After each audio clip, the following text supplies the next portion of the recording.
என்னம்மா லக்ஷ்மி, ஏன் இப்படி சோகமா இருக்க? சம்பளம் போனோம், என் வீட்டுக்காரர் கொடுத்தாரு. அப்புறம் என்ன, சம்பளம் தான் வந்தாச்சே, போய் வேலையை பாரு.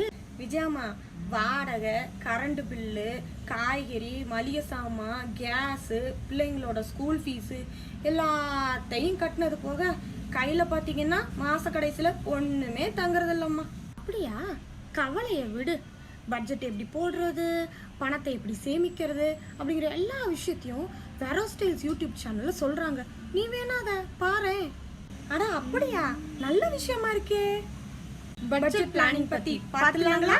ஹலோ அண்ட் வணக்கம், welcome back to வெரோ styles.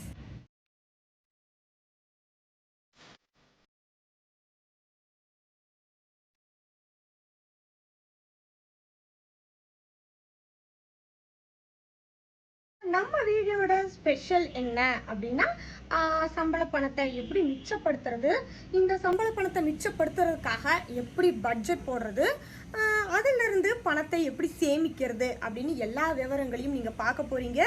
Lakshmi and Vijaya அக்காவோட சேர்ந்து நீங்களும் வீடியோவை ஃபுல்லாக பாருங்க, தொடர்ந்து பாருங்க. நிலுங்க நிலுங்க நிலுங்க, சப்ஸ்கிரைபும் பண்ணி விட்டுருங்க, அந்த பெல் ஆப்ஷனையும் அப்படியே கொஞ்சம் தட்டி விட்டுருங்க.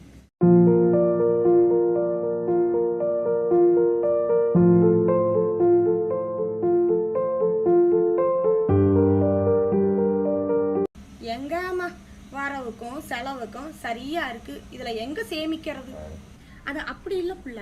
வெளியே சாப்பிட்றது, பிள்ளைங்க கேட்டதெல்லாம் வாங்கி கொடுக்கறது, கடையில் போய் சாப்பிட்றது, சினிமாவுக்கு போகிறது, தேவையில்லாத பொருளெல்லாம் வாங்கிறது, இதையெல்லாம் கொஞ்சம் நிறுத்தணும்னு வையேன், எவ்வளோ பணத்தை சேமிக்கலான்னு பாரு.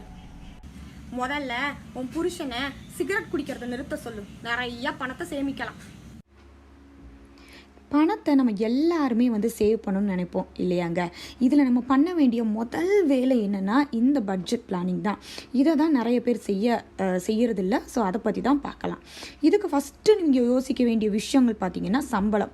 உங்களுக்கு மாத வருமானம் எவ்வளோ எங்கெல்லாம் இருந்து வருது அப்படிங்கிறத முதல்ல நோட் பண்ணி வச்சுக்கோங்க.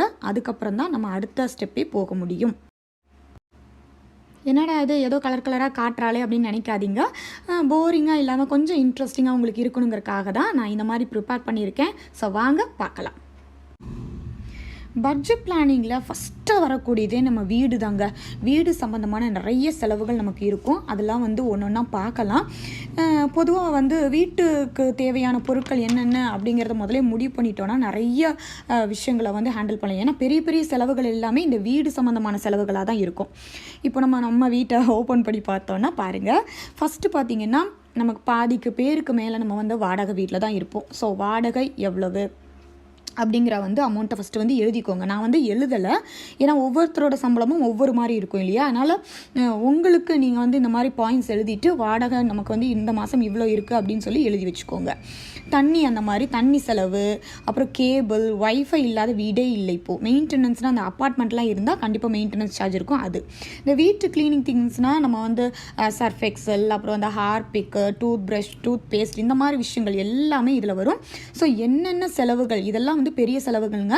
இதெல்லாம் எடுத்து எழுதிட்டு மொத்தமாக டோட்டல் போட்டும் வச்சுக்கோங்க. அப்போ வீடு சம்மந்தமான செலவுகள் என்ன அப்படிங்கிறது முதல்ல உங்களுக்கு இப்போ தெரிஞ்சிருக்கும். இதில் என்னென்ன செலவு கம்மி பண்ணலான்னு நீங்கள் யோசிக்கலாம். அடுத்தது பார்த்தீங்கன்னா லிவிங் எக்ஸ்பென்சஸ். அதாவது நம்ம வாழ்கிறதுக்கு சில விஷயங்கள் நம்ம பண்ணி ஆகணும். அதுதான் நான் இப்போ வருஷப்படி நான் எழுதியிருக்கேன் பாருங்கள். அதில் பார்த்தீங்கன்னா கிளாத்திங், நம்ம ஆடைகள், ட்ரெஸ்ஸு வாங்குகிறோம், ஏதாவது ஒரு விசேஷம் வருது, இல்லை குழந்தைங்களுக்கு ட்ரெஸ் பத்தாமல் போயிடுச்சு அப்படின்னா நம்ம கண்டிப்பாக வாங்க வேண்டியது இருக்கும். அதனால் அதை நான் ஃபஸ்ட்டாக எழுதியிருக்கேன். ரெண்டாவது பார்த்தீங்கன்னா என்டர்டைன்மெண்ட். இப்போ நம்ம ஏதாவது மூவிஸ் போகிறோம், இல்லைனா ஆப்ஸ், நம்ம நெட்ஃப்ளிக்ஸ் இல்லைனா ஹாட்ஸ்டார் ஏதாவது சப்ஸ்கிரிப்ஷன் பண்ணணும்னா இது எல்லாமே என்டர்டைன்மெண்ட்டில் தான் வரும் இல்லையா. அதனால கண்டிப்பாக நீங்கள் கேபிளில் கூட இதில் எழுதிக்கலாம். பர்சனல் கேர், இந்த முடி வெட்டுறது, குழந்தைங்க முடி வெட்டுறது, உங்களுக்கு முடி வெட்டுறது, ஐப்ரோ த்ரெட்டனிங் பண்ணுறது, இது எல்லாமே இதில் எழுதிக்கலாம். இன்சூரன்ஸ் நம்ம எல்லாருமே இப்போ இந்த கோவிடுக்கு அப்புறம் நிறைய பேர் போட ஆரம்பிச்சிட்டோம். ஸோ அதோட மதிப்பையும் நீங்கள் போட்டிருந்தீங்க அப்படின்னா நோட் பண்ணி வச்சுக்கோங்க. இதில் நீங்கள் கார் இன்சூரன்ஸ், பைக்குக்கு இன்சூரன்ஸ் போட்டிங்கன்னா அதை கூட நோட் பண்ணிக்கலாம். இந்த ஹாஸ்பிட்டல் பில்ஸுக்கு அப்படின்னு தனியாக ஒரு அமௌண்ட், ஒரு 1000 ரூபாய் 1500 நீங்கள் எடுத்து வைக்கிறதுனால நம்ம அதிர்ச்சியாக, டக்குன்னு ஹாஸ்பிட்டல் போகணுன்னா நம்மளுக்கு அதிர்ச்சி ஆகாமல் நம்ம செலவு பண்ணலாம். ஸோ இதெல்லாம் தான் லிவிங் எக்ஸ்பென்சஸ். இது தவிர ஏதாவது பாயிண்ட் இருக்குது அப்படின்னு நினச்சிங்கன்னா கண்டிப்பாக உடனே நீங்கள் கீழே கமெண்ட் பண்ணுங்கள். பாருங்கள். அடுத்த பிரிவுன்னு பார்த்தீங்கன்னா ரொம்ப முக்கியமான பிரிவு படிப்பு. நம்ம குழந்தைங்க படிப்பு வந்து ரொம்ப அவசியமான ஒன்று. ஸோ அதுக்கு வந்து ஒரு பெரிய அமௌண்ட் தான் நம்ம கையில் இருந்து அமௌண்ட் போகுது. அதில் மொத்தமாக பார்த்தீங்கன்னா ஸ்கூல் ஃபீஸ். இப்போ வந்து ஸ்கூல் ஃபீஸ் எல்லாம் டேர்ம் வைஸாக கலெக்ட் பண்ணுறாங்க. ஸோ அந்த டேர்ம் ஃபீஸ் வந்து இந்த மாதம் வரக்கூடியதாக இருந்தால் அதையும் முதல்ல நீங்கள் வந்து என்ன பண்ணிக்கோங்க, எடுத்து வச்சுக்கோங்க. இல்லை 3 மாதமாக பிரித்து கொஞ்சம் கொஞ்சமாக கூட நீங்கள் எடுத்து வச்சுக்கலாம். ஸ்டேஷனரி பில், இந்த A4 ஷீட்டு, பேனா, பென்சில் எல்லாமே வாங்க வேண்டியது இருக்கும். அது தவிர டியூஷனுக்கு அனுப்புகிறீங்க, இல்லைனா வந்து ஏதாவது மியூசிக் கிளாஸ் அனுப்புறீங்க, டான்ஸ் கிளாஸ் அனுப்புறீங்கன்னா அதெல்லாம் கூட நீங்கள் முதல்ல நோட் பண்ணிக்கோங்க. இப்போ மொபைல் டேட்டா, நம்ம வைஃபை இல்லைனா மொபைல் டேட்டா, அப்புறம் வந்து ஏதாவது குழந்தைங்களுக்கு ப்ராஜெக்ட்ஸ்க்கு பிரிண்ட் அவுட்ஸு, ஜெராக்ஸ் எடுக்கிறது, இது எல்லாமே ஒரு பர்டிகுலர் நீங்கள் குத்து மதிப்பாக யோசித்து நீங்கள் முதல்ல எழுதி வச்சுக்கிட்டிங்கன்னா இவ்வளோ செலவுகள் ஆகுது அப்படிங்கிறத முதல்ல நீங்கள் வச்சுக்கலாம். அடுத்தது பார்த்திங்கன்னா நம்மளோட பெரிய பெரிய விஷயம் சாப்பாடு. ஸோ இதுக்கு நிறைய விஷயங்கள் நம்ம வந்து செலவழிக்க வேண்டியது இருக்கும். அது என்னெல்லாம் பாருங்கள். பொதுவாக பார்த்திங்கன்னா ஃபஸ்ட்டு நம்ம பார்க்க போகிறது வந்து கொஞ்சம் எப்போயாவது பண்ணுறது தான் வெளி உணவு. இந்த அவுட் சைட் ஃபுட் சாப்பிட்றது பசங்க கண்டிப்பாக என்னைக்காவது ஆசைப்படுவாங்க. நம்ம பசங்க இல்லை நம்மளே பெரியவங்களே ஆசைப்படுவோம் வெளியே போய் சாப்பிடணுன்னு. ஸோ அதுக்குன்னு கொஞ்சம் அமௌண்ட்டு நம்ம எடுத்து வச்சுக்கலாம். ஸ்நாக்ஸ் வந்து பார்த்திங்கன்னா அது என்னைக்காவது ஒரு நாள் நம்ம வெளியில் வாங்குகிற ஏதாவது ஒரு ஸ்நாக்ஸு, வடை, இல்லை பழங்கள், இந்த மாதிரி ஐட்டத்துக்கும் கொஞ்சம் ஒதுக்கி நீங்கள் வச்சுக்கலாம். அடுத்தது பார்த்திங்கன்னா மளிகை பொருள். இந்த மளிகை பொருளை வந்து நீங்கள் லிஸ்ட்டு போட்டு இவ்வளோ பணம் தான் நான் இதுக்கு செலவழிக்க போகிறேன் நீங்கள் எடுத்து வைக்கிறதுனால தேவையில்லாத பொருளெல்லாம் நம்ம வீட்டுக்கு வாங்கிட்டு வர்றதை வந்து சூப்பராக தவிர்க்க முடியும். நீங்கள் இந்த பாயிண்ட்டை மட்டும் யோசிச்சு பண்ணி பாருங்கள். நிறைய ஒரு வீணாக பொருள் நம்ம வாங்கிட்டு வரதெல்லாம் தவிர்த்து ஒரு பர்டிகுலர் அமௌண்ட்டை வந்து கண்டிப்பாக நீங்கள் சேமிக்க முடியும். செஞ்சு பாருங்களேன். அடுத்தது நம்ம ட்ராவல் எக்ஸ்பென்ஸ். இது வந்து ஆக்சுவலி என் பையன் செஞ்சது, நான் எடுத்து வச்சுருக்கேன். ஓகே, ட்ராவல் நம்ம வந்து வெளியே போகிறது, எதில் போகிறோம் அப்படிங்கிறத 4 வகையாக நான் பிரிச்சுருக்கேன். இதில் கார், பைக், டியூஸ். இப்போ வந்து கார் வந்து டியூவில் வாங்கியிருக்கோம் அப்படின்னா அதுக்கு ஒரு டியூ வரும், நம்மளுக்கு இன்ஸ்டால்மெண்ட் வரும். ஸோ அதை வந்து நீங்கள் ஒரு பக்கமாக எழுதிக்கலாம். ரெண்டாவது பார்த்தீங்கன்னா ஃபியூவல். இப்போ வந்து வண்டி ஓட்டுறோம், அப்படி கார் ஓட்டுறோம் அப்படின்னா கண்டிப்பாக அதுக்கு பெட்ரோல், டீசல் வந்து ஒரு மாதத்துக்கு எவ்வளோ செலவாகும் அப்படிங்கிறது வந்து இப்போ வந்து பெட்ரோல் விலை வந்து யானை விலைன்னு சொல்கிறாங்க, அந்த அளவுக்கு பயங்கரமாக இருக்குது. ஸோ அதையும் நீங்கள் முதல்ல யோசிச்சு வச்சுக்கணும். அப்புறம் இல்லை நான் பஸ்ஸில் போகிறேன் வேலைக்கு, எப்பயாவது வந்து அக்கேஷனலாக வெளியே போகிறோம், பாட்டி இப்போ தாத்தா வீட்டுக்கு டாக்ஸியில் போகிறோம் அப்படின்னா அதுக்கும் நீங்கள் முன்னாடி யோசிச்சு தனியாக ஒரு அமௌண்ட்டு 100 ரூபா 150 ரூபான்னு சொல்லி எடுத்து வச்சுக்கிறது ரொம்ப நல்லது. கடைசியாக பார்த்தீங்கன்னா இந்த எமர்ஜென்சி ட்ராவல்னால் திடீர்னு ஏதாவது விசேஷம் வரும், வேறு ஏதாவது எங்கேயாவது போக வேண்டியது இருக்கும், டக்குன்னு ட்ராவல் பண்ண வேண்டியது இருக்கும். அந்த மாதிரி இருக்கிற நேரத்தில் அதுக்கும் ஒரு பர்டிகுலர் அமௌண்ட்டை எடுத்து வைக்கிறதுனால தேவையில்லாமல் கையில் காசு இல்லாமல் நம்ம இருக்கிற சூழ்நிலையை வந்து தாராளமாக தடுக்கலாம்.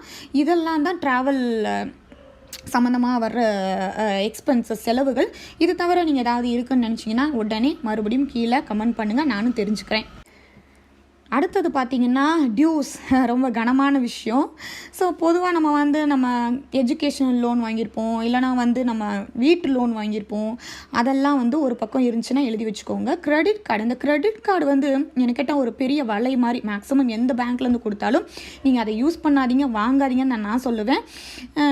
இந்த ரெண்டும் வந்து ரொம்ப சுமையான விஷயம். இதுக்கும் கொஞ்சம் பணம் ஒதுக்கி வச்சுக்கோங்க. அடுத்தது இதர செலவுகள். நம்ம வீட்டில் கண்டிப்பாக ஒரு செலிப்ரேஷன் வரும், பிறந்த நாள், கல்யாண நாள், ஏதாவது ஒரு விஷயம் வரும். அதுக்கு ஏதாவது கேக்கு, பூ ஏதாவது வாங்க வேண்டியது இருக்கும். அப்புறம் இந்த எமர்ஜென்சி ஹாஸ்பிட்டல் செலவுக்கு வந்து தனியாக ஒரு அமௌண்ட் எடுத்து வைக்கிறதுனால நம்ம ஷாக் ஆகிற அளவுக்கு நமக்கு பணம் ஆகப்பறப்ப ஈஸியாக நம்ம எடுத்துக்கலாம் நம்ம கையிலேருந்தே. அப்புறம் கிஃப்டிங், ஏதாவது கல்யாண நாள் வருது, பிறந்த நாள் கொடுக்க வேண்டியது இருக்கும் இல்லையா? ஸோ இதை தவிர்த்து இந்த செலவுகள்லாம் போக கண்டிப்பாக நீங்கள் சேவிங் பண்ணியே ஆகணுங்க. ₹2 சேலஞ்ச், ₹10 சேலஞ்ச், 2 விதமான சேலஞ்ச் வந்து ஏற்கனவே நாங்கள் வீடியோ போட்டிருக்கோம், செக் பண்ணி பாருங்கள்.